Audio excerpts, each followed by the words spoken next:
అంతే. ఇప్పుడు ఇంకొకటి కూడా ట్రెండింగ్‌లో ఉంది. 100 సంవత్సరాల తర్వాత చంద్రగ్రహణం, హోలీ 2 కలిసి వస్తున్నాయి. దాన ధర్మాలు చెయ్యాలి. ఈ రాశి వాళ్ళకి వ్యాపారం బాగా చేసుకుంటారమ్మా. ఆ! వ్యాపారం బాగా చేసుకుంటారు. వాళ్ళకి టైఅప్‌లుంటాయి.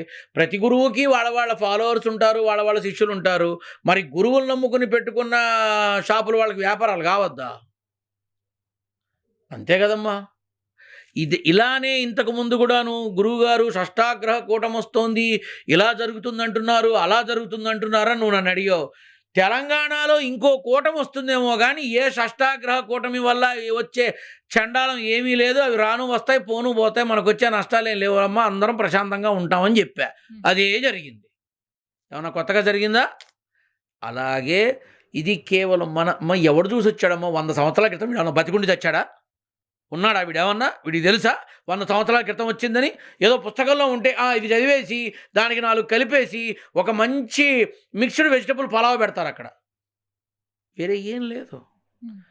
గ్రహణం సమయంలో మా అమ్మగారు చెప్పినట్టు కొన్ని పనులు చెయ్యొచ్చు, కొన్ని చెయ్యకూడదు అంతే. అంతకుమించి ఏం ఉండదు. నిండు చూలాలు కొంత జాగ్రత్తగా ఉండాలి అంటారు. ఇవి శాస్త్రంలో, పురాణాల్లో పెద్దలు చెబుతూ వచ్చారు కాబట్టి నేను వాటిని ఆచరిస్తున్నా కాబట్టి తెలియబరుస్తున్నా. 100 సంవత్సరాలు లేదు, నా పిండాకుడు లేదు, ఏమీ లేదు. దేని మటుకు అది జరుగుతూనే ఉంటుంది, దేని మటుకు అది వెడుతూనే ఉంటుంది.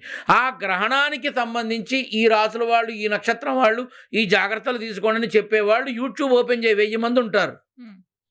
మళ్ళీ ఆ 1000 మందిలో కనీసం పట్టుమని 10 మంది ఒకేలా చెప్పరు. ఒక నక్షత్రం గురించి 10 మంది జ్యోతిష్యులు ఒకలా చెప్పడం చూసావా నువ్వు ఎప్పుడన్నా? చచ్చినా ఉండదు. ఇది కూడా అంతే. కాబట్టి నేను మాధ్యమంలో అందరికీ చెప్తున్నా, అనవసరమైన భయాలకి పోకండి, అక్కర్లేని టెన్షన్లో పడకండి. భగవన్నామస్మరణతో ప్రశాంతంగా హాయిగా ఇంట్లో ఉండి ఓటీటీలో కొత్త సినిమాలు వచ్చి చచ్చాయి హాయిగా చూస్తూ టైంపాస్ చేయండి అంతే. మీరేమో సినిమాలు చూస్తూ టైంపాస్ చేయమంటున్నారు. ఇక్కడనేమో జ్యోతిష్యులు భయపెట్టిచ్చేస్తున్నారు. హర్రర్ మూవీ చూస్తే చీకట్లో ఎట్లుంటుందో దానికంటే మించి భయపడే పరిస్థితులు ఉన్నాయి. ఈ రాశుల వాళ్ళు ఖచ్చితంగా ఈ దేవుడి జపమే చేయాలి గ్రహణం పట్టం నుంచి విడుపు వరకు.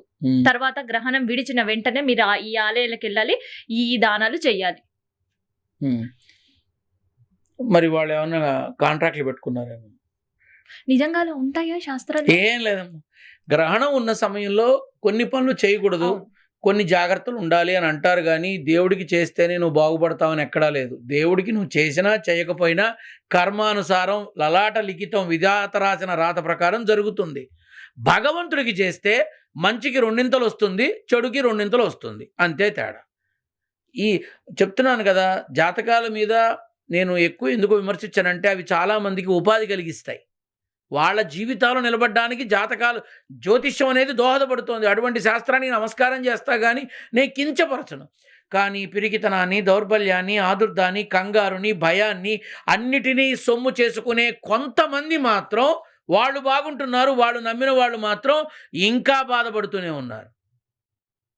సో ప్రపంచానికి మనం తెలియపరచాల్సింది ఏంటంటే నిజం. దయచేసి ఆ నిజాన్ని తెలియపరచండి. ఇవి చేస్తేనే నువ్వు బాగుంటావు, తప్పు. గ్రహణం సమయంలో నువ్వు ఈ నక్షత్రం ఇది కాబట్టి నువ్వు ఇలాంటి జాగ్రత్తలు తీసుకో అని చెప్పండి. ఈ దానాలు అవుతేనే ఈ దానాలు చేస్తేనే బాగుంటావు, నిలబడతావు, అది నాకు అనవసరం. నేను దాని గురించి మాట్లాడను. ఎందుకంటే నేను దాన్ని సపోర్ట్ చేయనమ్మా.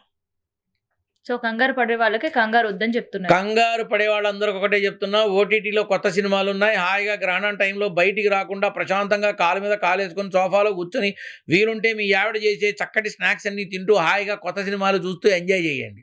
ఇంతే నేను చెప్పేది. పొద్దున హోలీ చేసుకోవాలి, తర్వాత గ్రహణం సమయంలో అది నేను చెప్పినా చెప్పకపోయినా చేస్తారమ్మా. అది నేను చెప్పినా చెప్పకపోయినా వాళ్ళు ఎంజాయ్ చేస్తారు. సో ఎంజాయ్ చేసి వచ్చాక అలసిపోతారు కదా, తినండి, పడుకోండి, లేదా సినిమాలు చూడండి.